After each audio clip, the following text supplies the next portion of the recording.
This podcast is brought to you by Podcast Nation.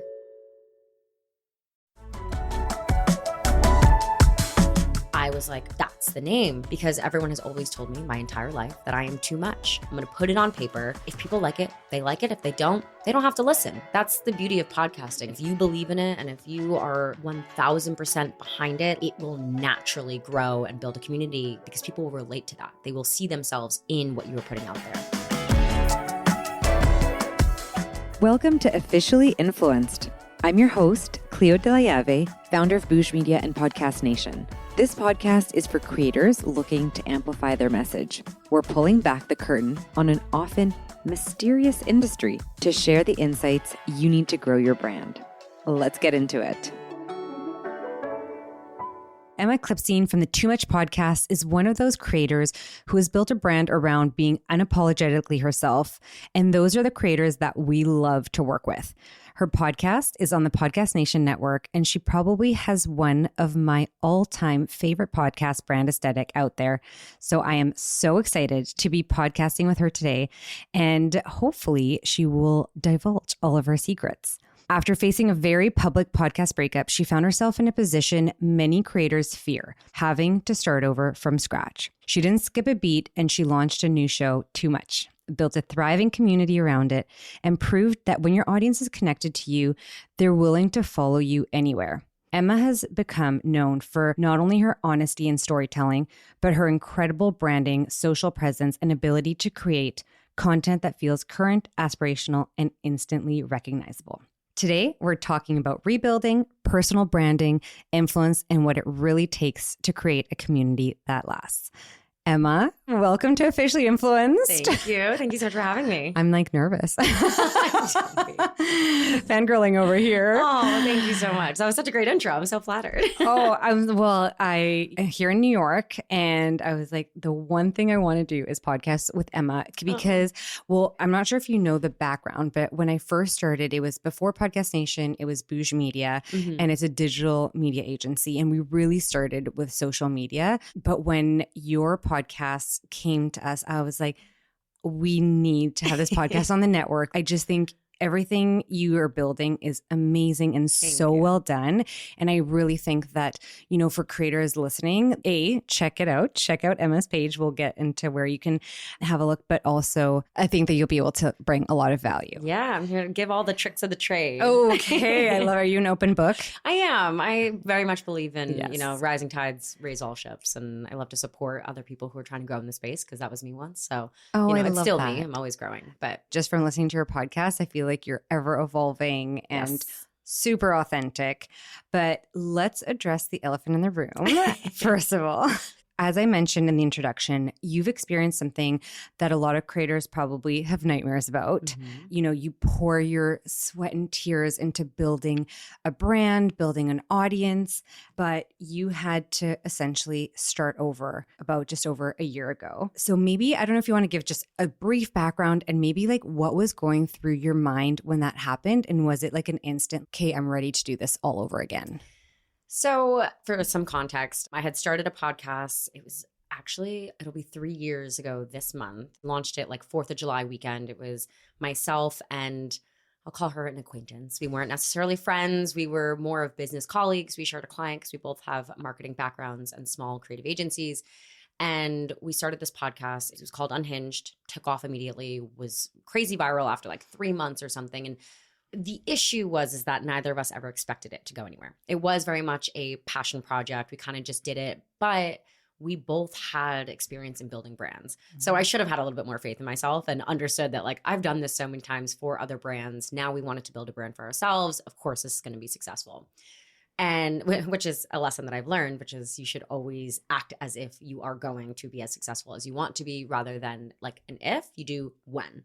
So that's already a little piece of gold nugget right there. Something I've definitely learned because like, of course, I know myself, I know that would have happened. And I think that's the mindset everyone should have, even if you don't have, the data to back that up. Like absolutely, it's going to happen. Yeah. So if you wanted to.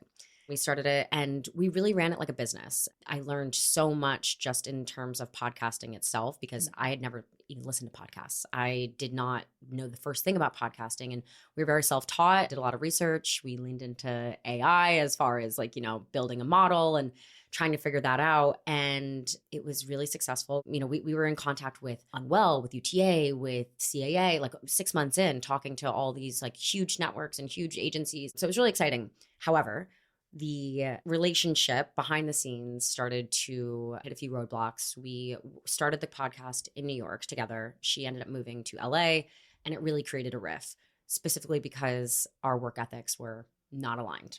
I am very much a 6 a.m. until I go to sleep kind of a person. I'm working from the second I wake up to the second I go to sleep. And that's just how I am. It's how I was raised. I don't take days off. I like to multitask. I'm just always trying to move the needle. That's my North Star. Wasn't necessarily how she did business. It was kind of like she'd wake up at 11 a.m. I wouldn't hear from her until 1 p.m. And I was kind of like, I can't run a business like this. And that's how I looked at it.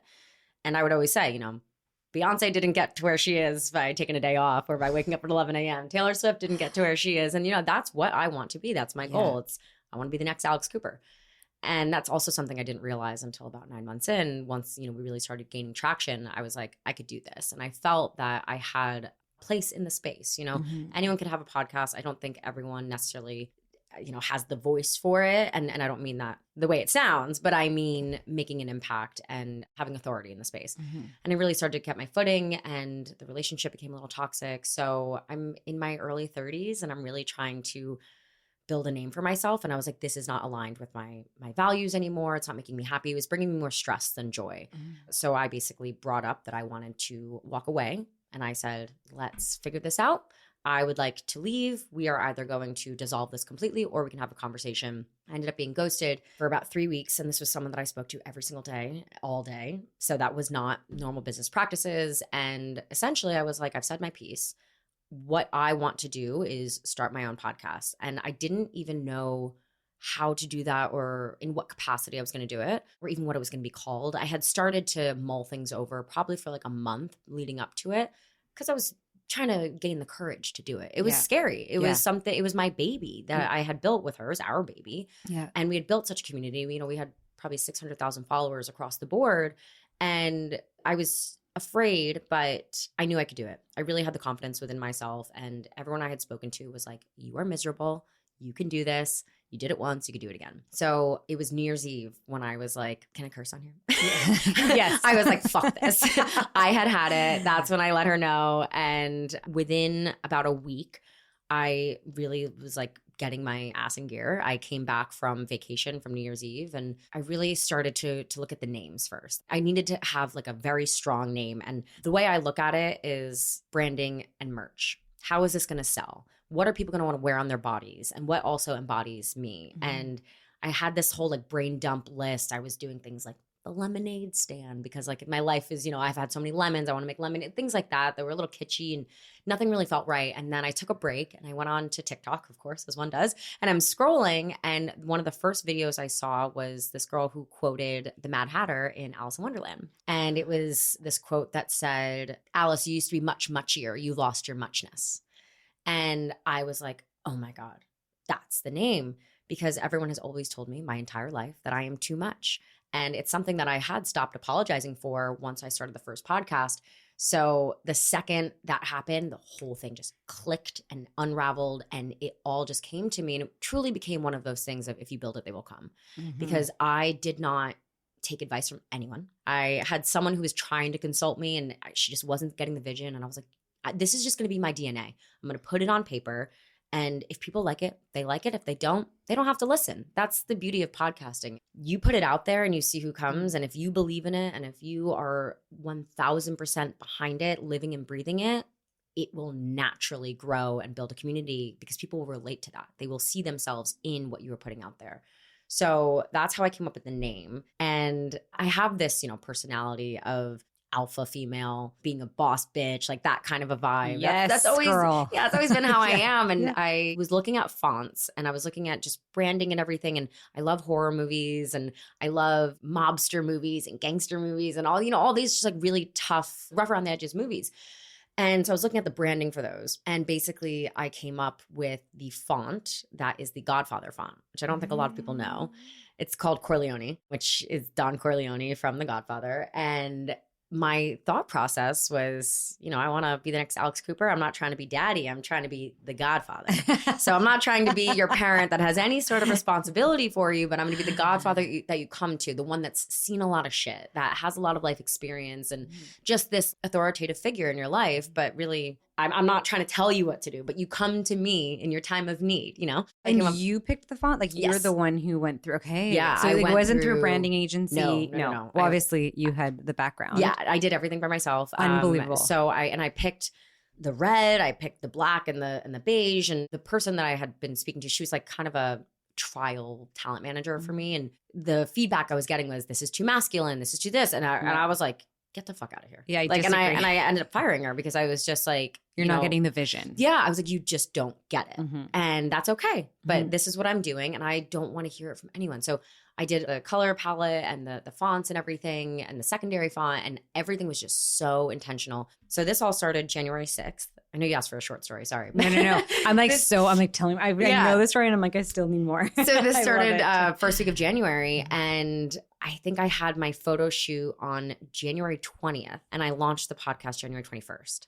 So I did this photo shoot and and we are going to talk about this photo shoot. It was, also it was the most scrappy thing I've ever done in my life. It was in my home. You would never know that. Yeah, I pulled it together literally out of a hat. I ordered all the outfits myself. I styled the whole thing. It was in my apartment. I found the photographer because there was this guy that I remember from college and I thought his branding that he was doing, I think he's doing creative consulting, was so amazing. And I was just like, let me see who he uses. Found her, DM'd her, got her. She came and I just like threw it together. I did my own hair and makeup. I did all of the styling, all the art direction. And I remember also sharing these photos with that woman that was quasi consulting me. And she told me to choose a completely different photo for my cover photo. And I was like, how the fuck do you not think it's the one with my leg in the air? Like, you are crazy if you don't think that's my album art. 100% yeah, my cover art. Yeah. So that's when I was just like, you really don't get this. Like, please go away. Yeah. So it all came together from January 5th to January 21st. And I launched and that was that. In 3 weeks. Oh my gosh. I feel like there's just so much to unpack there. I was like, oh my God, I want to talk about this and this and this. And I think one of the first things that you said, and I think it's like, no wonder you've been able to be so successful, not only once, but twice in the podcast space, which is not easy to do, but is like you from the beginning treated it like a business. Yes. And it's something that I think we really try to convey to people that are starting podcasts is like, you do have to treat it like a business. Yeah. And even going into business regularly, like a lot of people go into business with a business partner and don't have the proper paperwork I guess. Contracts laid out and really thinking about, but like, I love that you thought about it, like this will be successful.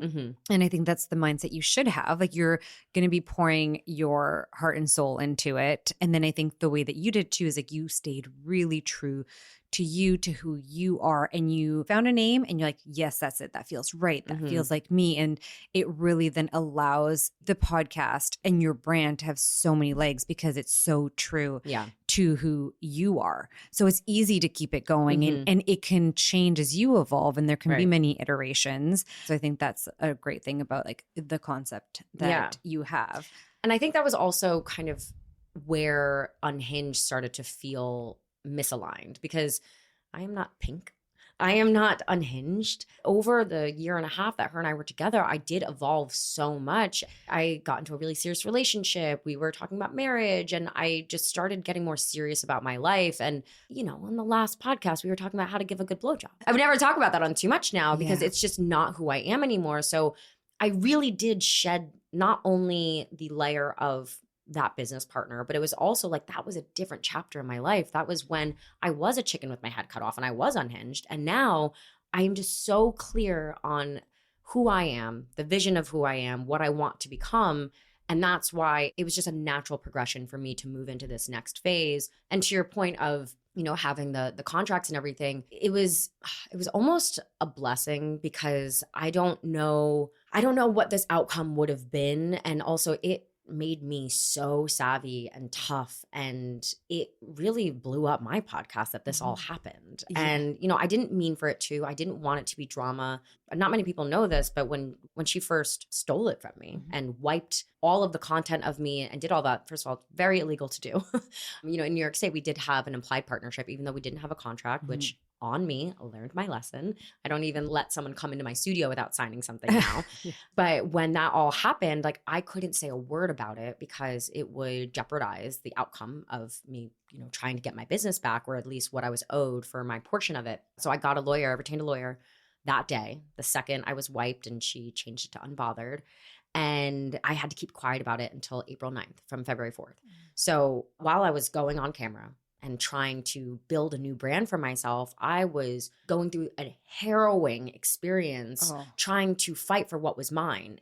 That was a true testament of my resilience and my determination and just who I am as a person. And when I came out of it, I was so proud with how I handled it.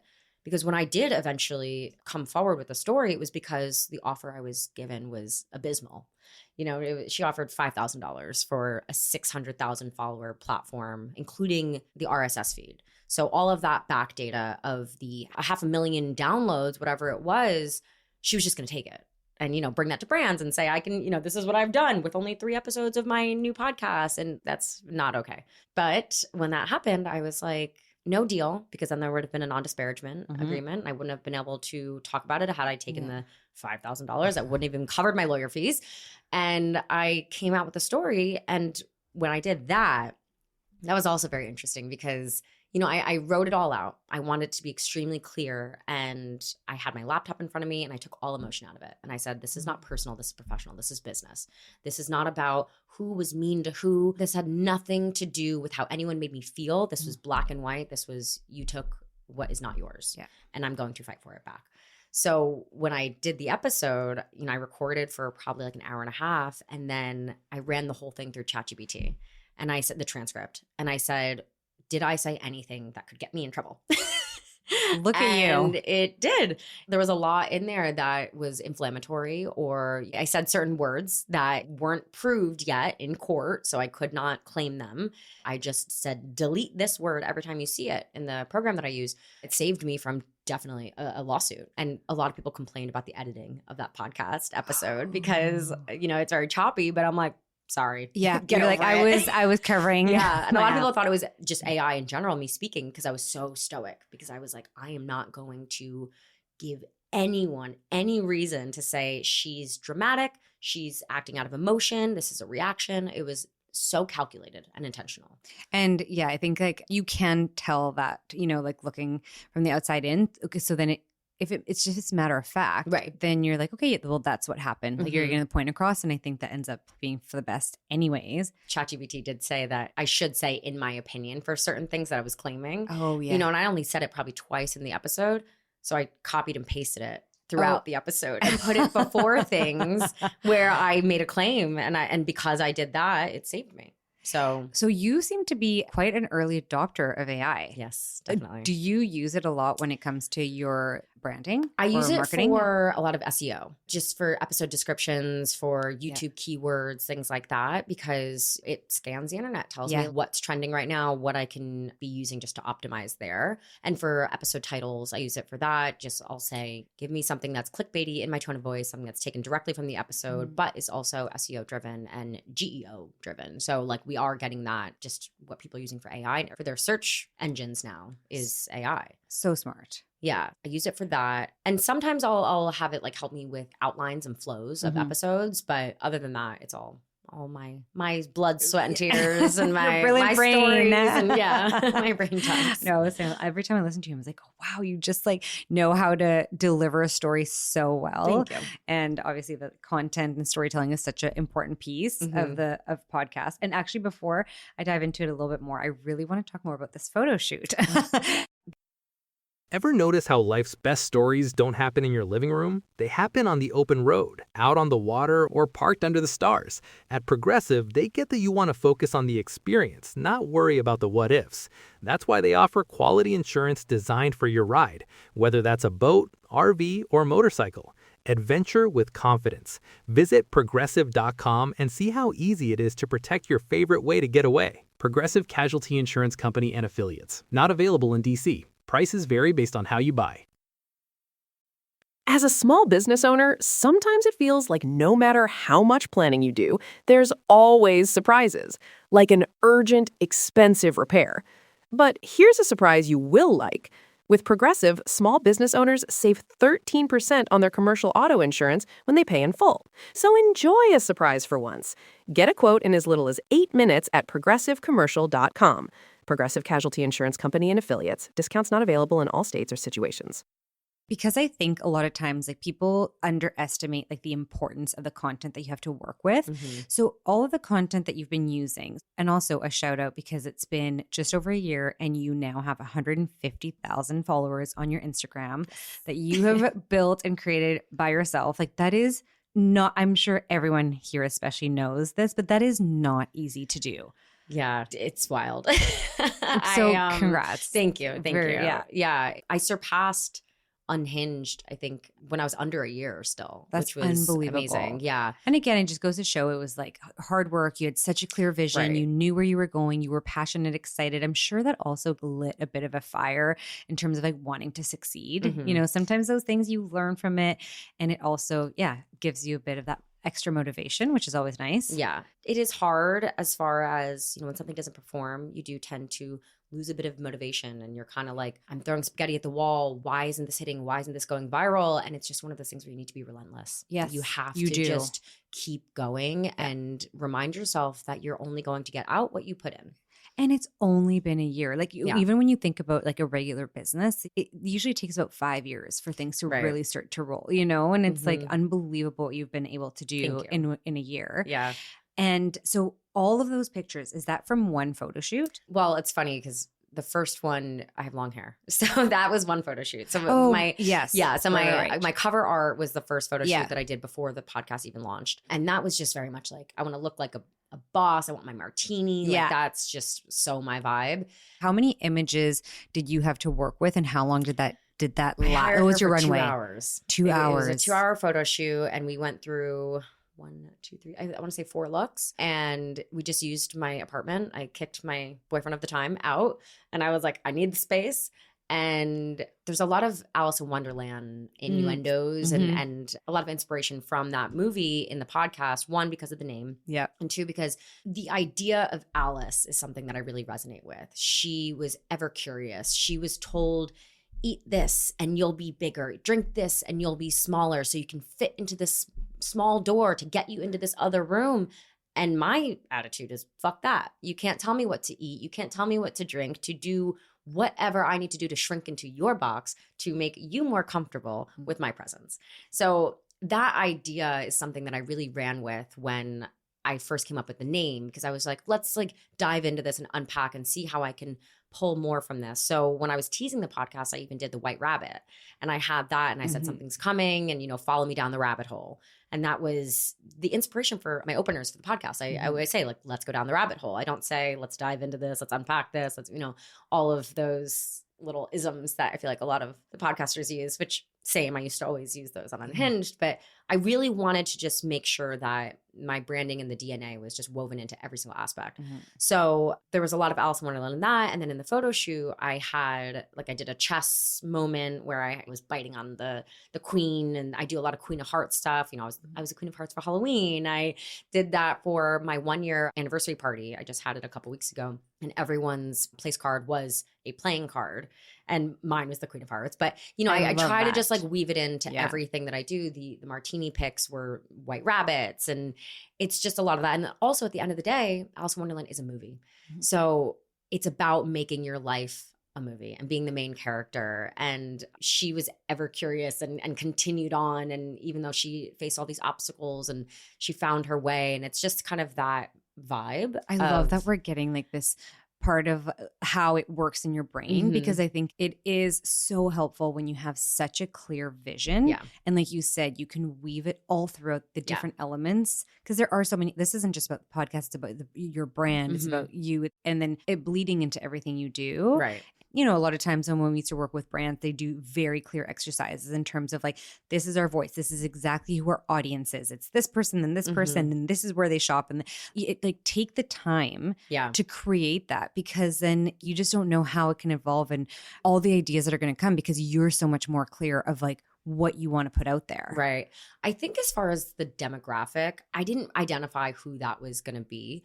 And I almost think that helped me, because I tell my stories. I pick topics of things that are resonating with me or something that inspires me during everyday life. You know, if I go on a date and some guy pisses me off because he was love bombing me, I'm talking about love bombing. You know, that's kind of how I navigate the topics and the themes. But for the demographic, I don't know if I intentionally did this, but I'm happy that I didn't do it. Because I didn't identify, I think I really do reach people I never thought I would reach. I have people writing into me that are fighting for custody for their children. I have people who are writing into me that are going through their first divorce, second divorce, people who, you know, going through things that I've never experienced in my life. But because I'm just speaking from my heart and speaking to these topics that just as women, as people, as humans, we all experience, people are able to see themselves in it. So I think sometimes finding a demographic may pigeonhole you. If you're trying to say, you know, I want to use these types of words because I'm trying to speak to Gen Z, you know, if you build something, people will find themselves in it. I think that's really what I've been able to do. I think it was by accident. Well, I think the root of it actually is just you being so real and authentic. Right, and that is something like in every single episode that we've talked about, it is that common theme that everyone, like, it just keeps coming back, is that influence, in terms of like, what does it mean to be influenced, is like, you're usually influenced with people that are authentic, because, you know, you can see like you just said, you can see yourself in them, or you can just see the realness and like you want more. And like, those are the types of people you want to get advice from. Yeah. And I think being authentic is such a great way to build a real community. And that's actually something that I wanted to dive into as well, because I'm sure a lot of the people that followed you before, there's that real connection. So they're going to support everything that you do. Do you notice that sense of community? Yes, definitely. There's a lot of people that have been there since the beginning of Unhinged as well, who have followed me through my journey. And I almost want to say I have blinders on, because I really don't let outside noise or people affect me. That's a gift, which is great. Yeah, it's something that I learned when I was a kid, because, you know, I was bullied growing up, and there was always issues with other girls and whatever, and cattiness and all of that. So I learned at a very young age to just keep going. And, you know, my mom always used to say, make like a duck and let the water roll off your back. And just like, those who mind don't matter, and those who matter don't mind, kind of a thing, you know, tapping into Dr. Seuss. But I don't listen to podcasts. I don't watch reality TV. You know, I feel like that's a very like pick me thing to say, but I really don't do those things. And you're doing things your way. Yeah, it feels authentic to me to not, you know, tap into that world. But I think it also really helps me, because I'm not being influenced. I don't see what other podcasters are doing. I just keep doing myself and talking about my life. And authenticity truly is our greatest filter. And I think when you are building a brand, being authentic will filter out the people that should not be in your ecosystem, and will also attract the people who are. And those are the people who are going to convert and follow you and be that community that will help you grow your business and become whatever it is, you know, you aim to become. So it's kind of just like different strokes for different folks, and not every brand, not every podcast, not every person is meant to be someone else's cup of tea. And I think that's what is so beautiful about it. It's like, sure, the podcast space is very saturated, but that's only if you're trying to be like everyone else. Yeah. And I was never trying to be like everyone else. I was just doing me. And I was like, whoever wants to hop on this bandwagon, you know, come on through. Yeah. But that's something that I practice in every aspect of my life. It's something that I really, I preach and practice in my dating life. You know, when I go on a date, I'm like, I want to be as polarizing as possible, because if you can take me at my, you know, as like, you know, as unfiltered as I am, then great. If you want to stick around, it's a for great that, start. Great. Yeah, exactly. So I think just carrying that over into business is so important as well. Influence can be positive and it can be negative. And you're offering something that's unique and that's real, and you're really, your advice, I'm like, you literally could have been a therapist. You should have been a therapist. I know. My mom is always like, I don't know where you come out with this stuff. You act like an 85-year-old woman. And I'm like, I don't know. You know, I'm lucky that I've experienced a lot in life. Some of the things that I've experienced have been extremely painful, but I think what's made it all worth it is that I'm able to give back and provide advice and just share my stories with people. And I think, again, with the community, the more vulnerable, I don't even want to say vulnerable because it doesn't feel vulnerable to me, but the more that I share, I have people writing in being like, you make me feel less alone. And what's amazing is that they're making me feel less alone. Because these are stories that like I thought I only experienced. And there was an episode I did, it's called It's a Process. And I shared my story of sexual assault. And it was something that I never spoke about on Unhinged. And maybe I did, but like it didn't get the space it needed. Yeah. And I told the whole story. And I even said, I almost have imposter syndrome with it because I know it could have been worse. I know other people have it worse. And that was something that I never even expressed to anyone. But the podcast has truly become my therapy. And so many people identified with that and wrote in. And, that was a very early on episode. I want to say that was episode 6. That was the first episode I ever listened to. Yeah, that was a very early one. That was so real and so vulnerable. Yeah, and I didn't realize the impact it was going to have. The reason, my motivation for doing that episode was because I was like, I want everyone to understand what my thought process is and the decisions that I make every day, those are because of an accumulation of experiences that I've had. And that is a huge one in my life. And so I was like, they need to know that this happened to me so that I can, I guess, explains and justifies why I am the way that I am. But in doing that, it created such a sense of community. And I was like, okay, sharing these types of things and just being open about what I've been through is, I think, also just what really draws people in, because I like to talk about my shortcomings.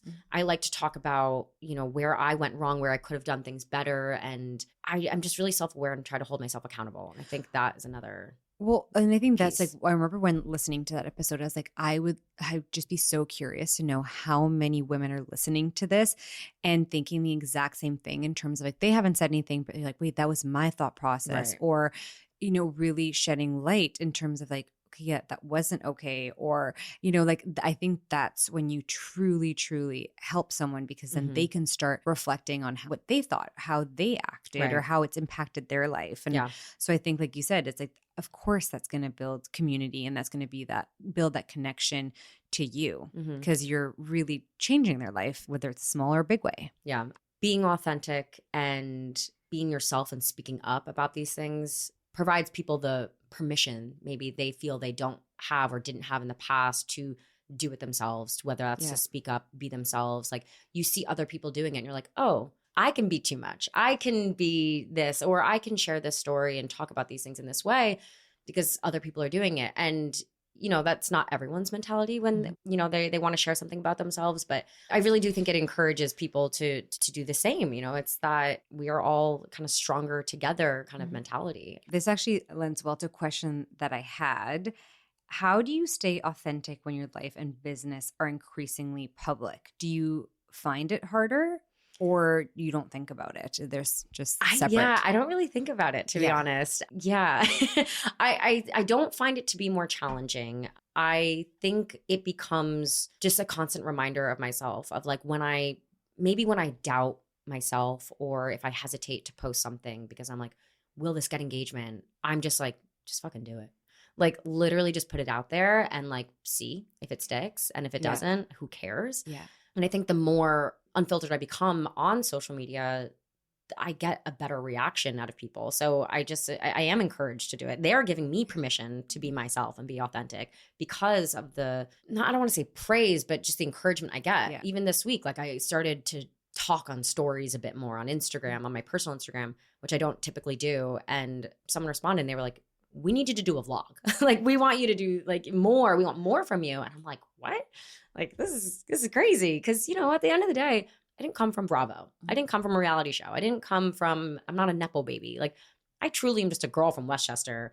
I'm a normal girl. I'm just a girl. So it's cool. It's interesting to see what's happened. But I think a promise I've made to myself is just like, don't let it get to your head. Don't become an asshole. I still answer every single DM that I can when people write in and they ask me questions, or if they just want to talk, they say they're going through a breakup. Like, I care about your community. I sit there and I write full paragraphs to people. And, some people make me cry. Like, Aww. I had someone the other day send me a quote that they read, and it hit me at such a moment in time where I was like, I needed to see this and hear this. And I wrote back to them and I was like, you just made me cry. Like, I'm just a girl with an Instagram and a platform. And, you know, I love connecting with everyone. And I think it is my calling, which is weird. But. Well, and that's so inspiring. You know, like you said, you don't have to be coming from a reality TV show Right. or, you know, you have a good idea and you're willing to work hard.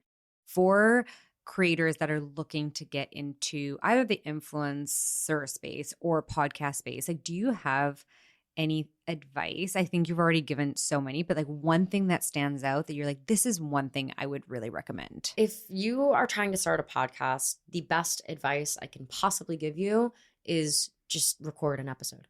Literally, no one has to see it. You do not have to release it. You can just record it. You might hate it and you can delete it. And you know, you can then send it to a couple people and see if they like it and kind of do like a focus group type of a thing. I think the first step is just getting that recording done, because that's what we did with Unhinged. We recorded our first episode and actually it sucked. And I looked at my co-host at the time, and I said, I would be remiss if I did not say this, but this is awful. I was like, we need to re-record this because we just sound like two batshit crazy girls and I would never listen to this. So we re-recorded and the first episode was a success and it was great. And had we not done that, I don't know what would have happened. But I really listened to my intuition and I was just like, this doesn't feel right. And I think that's my second piece of advice is you need to remove yourself and put yourself in the audience's shoes.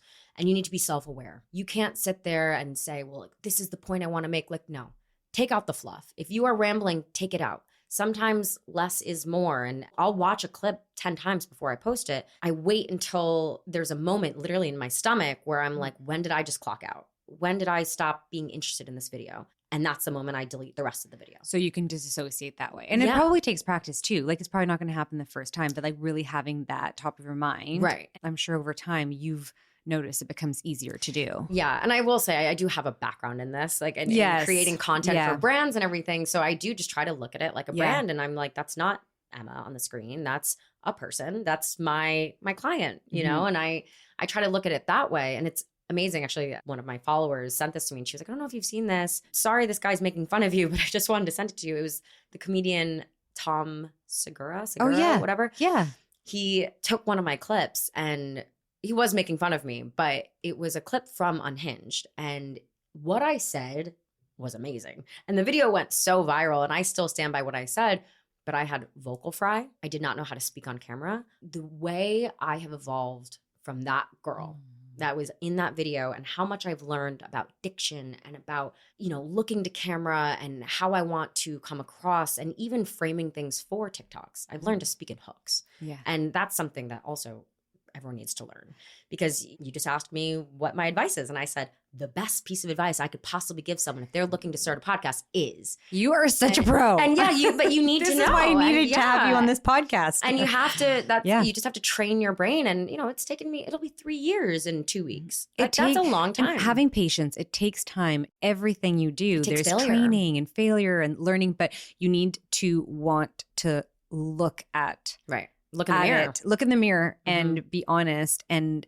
once you see something, you're like, okay, how do I fix it? Yeah. That's actually even just like an example for ChatGPT. Like, I love writing an email and then going like, can you make it better? And then like really looking at the changes that they made so that I become a better writer, not to just rely on ChatGPT. So a little bit similar to that. Yeah. You can't just copy and paste it. Like, you have to understand the mechanics of it all. Yeah. Yeah, I've learned really so much. And I can tell even when I'm recording an episode, I'm just like, that's not going to land. Or upspeak.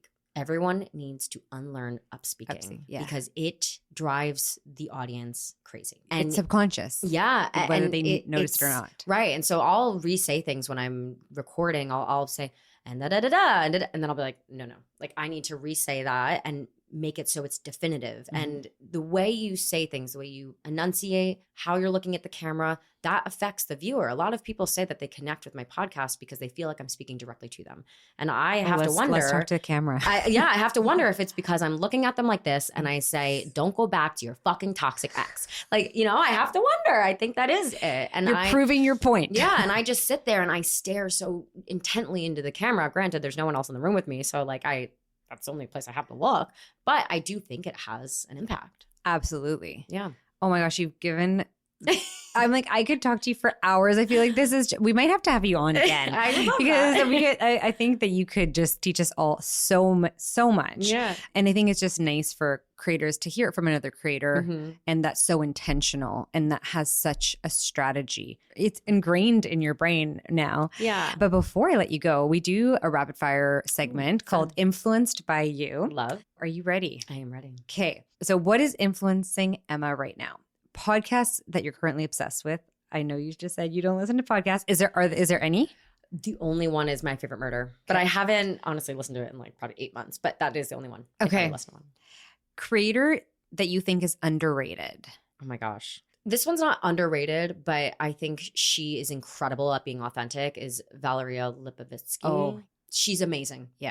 I think she's really nailed the intersection of being aspirational, relatable, and just like so real, but also badass businesswoman, mom, and hilarious. And I think she was part of that first wave of influencers online that were really authentic and real and didn't make everything feel or seem like it was perfect. Yeah, or polished. Yeah, absolutely. Yeah. A brand doing social media really well. Honestly, I go to all different brands for different pieces. Copy, Reformation. Humor, Duolingo, Ryanair, Curry's. Very niche store in England. Oh, I was like, I'm not familiar with them. Yeah, they do a lot of trends and everything, and they're hilarious. And it's literally like a Best Buy of England. Okay. So they're amazing. Obviously, I love Rhodes branding. I love Way. Forever my favorite brand as far as marketing. Their activations are amazing. They actually just had me on to do a mock podcast. It was so smart. They came out with a new product called Bond Repair Balm, because the acronym is BRB. And they had me on to talk about building bonds in relationships, but also hair. So everything had a double entendre. So smart. It was genius. That's amazing. Okay. Yeah. Sorry, it's not rapid fire, but No, this is great. And also I love hearing about new brands. Is there a trend right now that you're loving? in fashion or in social I don't media? know. Well, I was going to say, I feel like I love your fashion. Like, is there a fashion trend that you're loving? I love, especially living in New York. I mean, I love everything transparent, like see-through. Mm-hmm. Like that, to me, you could button it up and have a bra showing underneath. It's so chic. I'm obsessed with that. I love the low razorback trend right now. I think that's so sexy. Your outfits are always Thank you. unbelievable. I'm like, where do you shop? Maybe texting me like, where did you Honestly, get this? a lot of it is Zara. Zara, Yeah. Zara, because they can get a little bit more edgy, like a little bit more of like the European. It's all about design. accessorizing, honestly. Yeah. And all my accessories You're are from so Amazon. good. My moto gloves, my lace gloves, my opera gloves. Like I always like to do a glove or a sunglass or like a million belts, all Amazon. My belt and Amazon. Well, and then shoes are Amazon right and now. then you can have so many different to play with, and it's just do like a high okay, low, yeah, like yeah. And then you wear it a couple times because a statement for me, I have some statement jewelry, and like you do get tired of it really easily. So I think that's such a good hack. Yeah. Accessorize. Is there a trend that you're over? I hate poofy sleeves. I think they're ridiculous. Mm-hmm. Summer's really hard for me. Like I can't do ruffles or floral or pattern. Yes, I So would all see of you. those. I do think, what were those called? Those jeans that like went out. I don't know what the name was. I'm for over them. those too. Yeah, yeah. You know, Yeah. I never liked those. Yeah. I think some people I could appreciate them, but I think you also need to be taller for them. Like I'm short, and it just doesn't do anything for me at all. Yeah. I just like, I don't get it. No, I don't want to look like a clown. Yeah. I'm also like, I don't love, like there's a lot. Yeah. Well, living in New York too, it must be crazy just seeing the fashion here Yeah. all the time. Yeah. You're like, that was in and out so quick. Mhm. The last thing that you bought because you were influenced online. Oh, I think they're called smoking scarves that people are using as Oh. belts. Oh, Yeah, like you like double wrap them around and then they like hang down to the floor. I love that. Like the skinny silk scarf with the fringe at the end. I just Yeah. bought two. I think they just got to my apartment and I will be wearing them tonight. Well, I will be watching yeah, I your love stories. those. I need to see Actually, this. that's a trend that I'm over, which I'm still doing. But when people are doing like the silk scarf, like the triangle scarf around their waist, I am still doing it, but I'm kind of over it. You're over it. Like I've I've seen this might be the end of it. Yeah, we won't be think seeing it's it on your done. stories I think anymore. It's the smoking silk scarf now. Oh, yeah, and that is so chic. yeah, I love that. Most influential person in your life. Probably my mom. Yeah. My mom is just like the most badass. Like she's been through everything and she has managed to raise 3 girls and still be the hardest worker I've ever met in my entire life. And she's really the one who drives half of the advice that I give. Like the keep going. Fuck them, be yourself, make like a duck, let the water roll off your back. She always has all these isms. Don't cut off your nose to spite your face. What's good for the goose is good for the gander. Pick yourself up by your bootstraps, up shit's creek without a paddle. Like all these like little sayings that really built me. So nice to have your mom as such a great role model. Yeah. And I'm lucky. Oh my God, it's such a good place to wrap up this podcast, even though I'm not ready to be done, Emma. Thank you now we just so have to have much. part 2. Yeah, I know we do. I'm like, I just have to come back to New York and we have to record again. We have to. Yeah. Yep. Thank you so much for being on the Thank you for having me. podcast. Thank you.